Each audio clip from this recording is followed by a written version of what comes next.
YouTube पे channel बनाना difficult नहीं है, डिफिकल्ट है डिसाइड करना कि वो चैनल किस नीश में होगा। क्या मुझे वो नीश सेलेक्ट करना चाहिए जिसमें ज्यादा व्यूज आते हैं, या वो नीश जिसमें अर्निंग अच्छी होती है, या फिर मुझे सिंपली अपना पैशन फॉलो करना चाहिए। एंड अगर मेरा कोई पैशन ही ना हो तो आज मैं आपके इन सारे क्वेश्चंस का आंसर करूंगा एंड आपको एक clear step by step framework दूंगा ताकि वीडियो के एंड तक आपको एक परफेक्ट नीश मिल जाए जिसमें आपके ग्रोथ का मैक्सिमम पोटेंशियल हो। Let's begin. सबसे पहले तो ये समझो कि यूट्यूब एक लॉन्ग टर्म गेम है जिसमें सक्सेसफुल होने के लिए आपको बहुत सारा टाइम एंड एनर्जी स्पेंड करना होगा। और अगर आप किसी ऐसे नीश में वीडियोस बना रहे हो जिसमें आपका इंटरेस्ट ही नहीं है तो चांसेस है कि आप बीच में ही गिव अप कर दोगे। Successful creators like mister beast जिनके आज 500 मिलियन सब्सक्राइबर्स हैं, उन्हें भी फर्स्ट 1 मिलियन सब्सक्राइबर्स कंप्लीट करने में 5 साल लगे थे। एंड दैट्स व्हाई इस फ्रेमवर्क का सबसे पहला स्टेप है अपने इंटरेस्ट को आइडेंटिफाई करना। आई वांट कि अभी आप एक पेन एंड पेपर लो और उसमें उन सभी चीजों का लिस्ट बनाओ जिनमें आपको इंटरेस्ट है। एंड अगर आप उन लोगों में से हो जिनका कोई क्लियर इंटरेस्ट या पैशन नहीं है तो आपको सिर्फ इन 4 क्वेश्चंस का आंसर करना है। Question number 1, what content do you already consume? कोई भी इंसान क्रिएटर बनने से पहले खुद एक व्यूअर होता है। सो आपको बस ये देखना है कि आप सोशल मीडिया पे ऑलरेडी किस तरह का कंटेंट कंज्यूम कर रहे हो। इसके लिए आप अपने यूट्यूब हिस्ट्री में जाके एनालाइज कर सकते हो कि पिछले 1-2 महीने में आपने किन टॉपिक्स पे मैक्सिमम कंटेंट कंज्यूम किया है। सिमिलरली आप इंस्टाग्राम या बाकी सोशल मीडिया प्लेटफॉर्म्स पे जाके अपना फीड स्क्रॉल कर सकते हो एंड चांसेस है कि वहां से आपको अपने कई सारे न्यू इंटरेस्ट के बारे में पता लगेगा जिन पे आपने आज तक ध्यान नहीं दिया था। क्वेश्चन नंबर 2, इमेजिन करो कि आप एक स्टेज पे हो जहां आपको अगले 10 मिनट तक बिना रुके किसी भी टॉपिक पे बात करना है, तो आप किस टॉपिक पे बोलोगे? ऑफ कोर्स हमें से मेजॉरिटी लोगों के मन में कोई ऐसा टॉपिक आएगा जिसमें हमें काफी ज्यादा इंटरेस्ट है या जिसके बारे में बहुत ज्यादा नॉलेज है। सो नो मैटर वो टॉपिक कितना भी रैंडम लगे उसको नोट कर लो। Question number 3,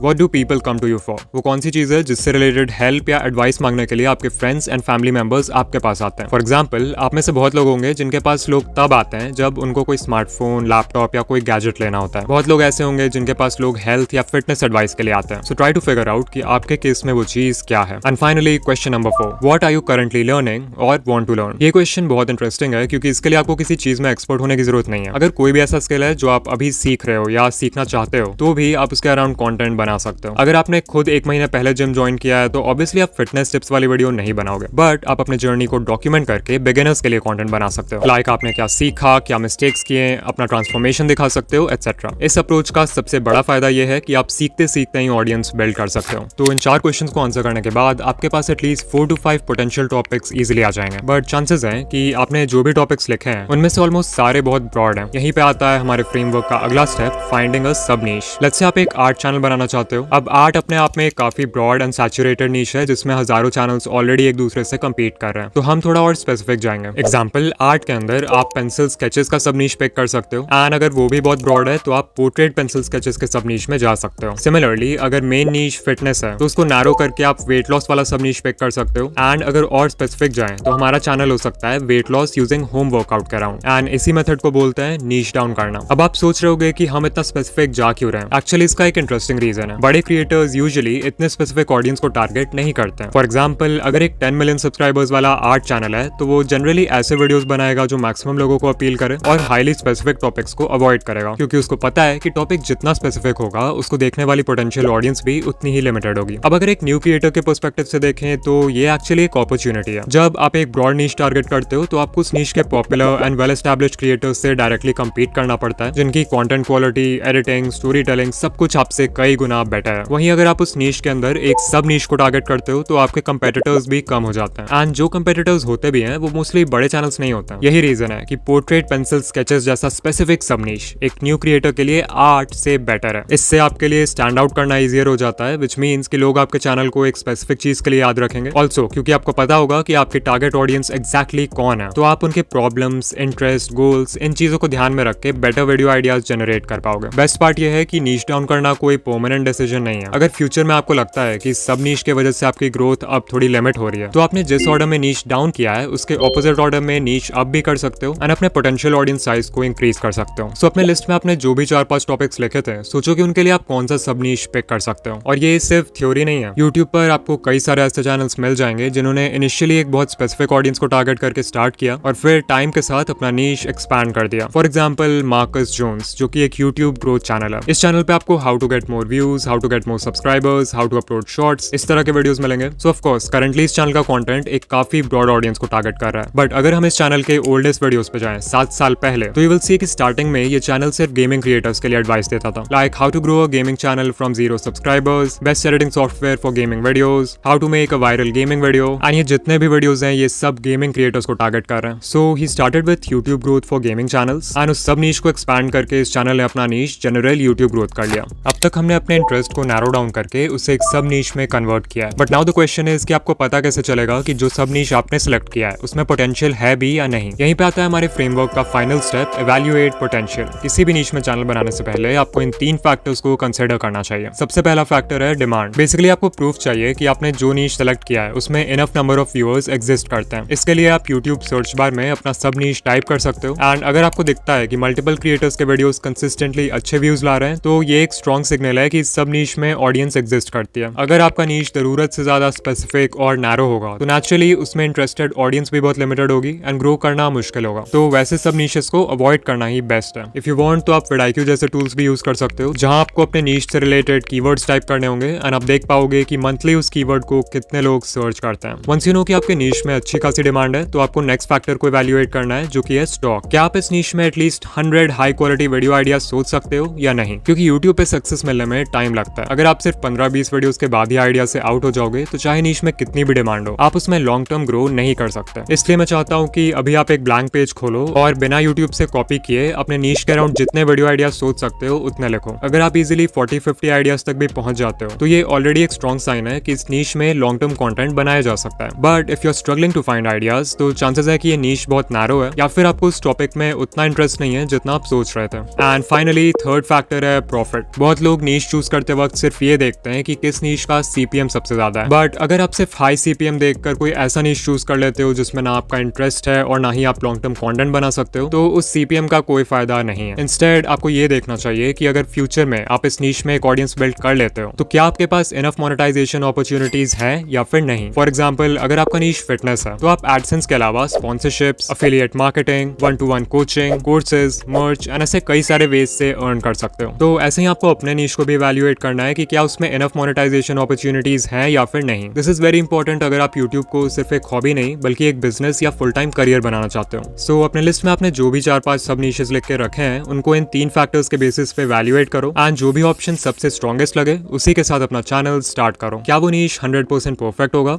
no. बट क्या उसे 100% परफेक्ट होने की जरूरत है? Also no. रियलिटी ये है कि यूट्यूब पे बहुत सी चीजें तभी समझ आती हैं जब आप एक्चुअली वीडियोस बनाना स्टार्ट करते हो। इसलिए परफेक्ट नीश ढूंढने में अगले 6 महीने मत लगा देना। Action low, that is more important. Planning भी जरूरी है बट वो प्लानिंग कब ओवर थिंकिंग में बदल जाती है उसका पता नहीं चलता। So take action. ऑल्सो अगर आपने वीडियो देखते देखते अपनी नीश डिसाइड कर लिया है तो कॉमेंट्स में शेयर कर दो